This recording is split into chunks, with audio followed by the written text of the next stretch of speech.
ప్రపంచంలోనే అతిపెద్ద టెక్నాలజీ కంపెనీల్లో ఒకటి మైక్రోసాఫ్ట్. దీనికి సంబంధించిన నూతన భవనాన్ని హైదరాబాద్లో నిర్మించారు. దాన్ని సీఎం రేవంత్ రెడ్డి ప్రారంభించారు. ఈ సందర్భంగా సీఎం కీలక వ్యాఖ్యలు చేశారు.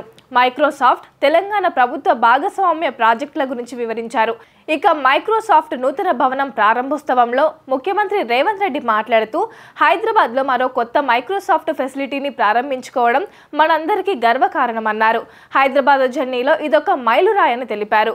మైక్రోసాఫ్ట్ హైదరాబాద్ మధ్య సుదీర్ఘ భాగస్వామ్యం ఉందని వెల్లడించారు CM Revanth Reddy. Microsoft India ఇటీవల 25 ఏళ్లు పూర్తి చేసుకుందని గుర్తు చేశారు. మీరు హైదరాబాద్ నుంచి గ్లోబల్ ఇన్నోవేషన్ ఇంపాక్ట్ క్రియేట్ చేశారని స్పష్టం చేశారు. మైక్రోసాఫ్ట్ విస్తరణలో యువతకు మరిన్ని ఉద్యోగ అవకాశాలు లభించనున్నాయని తెలిపారు సీఎం రేవంత్ రెడ్డి. ఇది యువతకు మరింత సాధికారత కల్పిస్తుందని చెప్పడానికి నేను సంతోషిస్తున్నానని ప్రకటించారు.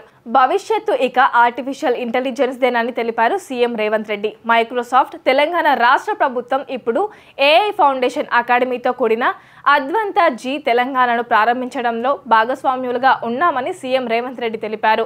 యువతకు ఉద్యోగాలు మైక్రోసాఫ్ట్ విస్తరణలో యువతకు మరిన్ని ఉద్యోగాలు లభించనున్నాయి. ఇది యువతకు మరింత సాధికారత కల్పిస్తుందని చెప్పడానికి నేను సంతోషిస్తున్నాను.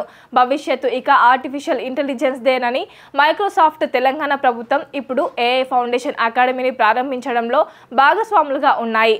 ఇక ఈ భాగస్వామ్యంలో తెలంగాణ మైక్రోసాఫ్ట్ 500 ప్రభుత్వ పాఠశాలల్లో ఆర్టిఫిషియల్ ఇంటెలిజెన్స్ విద్యను ప్రవేశపెట్టబోతున్నాయి. ఈ కార్యక్రమంలో మంత్రి శ్రీధర్ బాబు, పలువురు ప్రజాప్రతినిధులు పాల్గొన్నారు.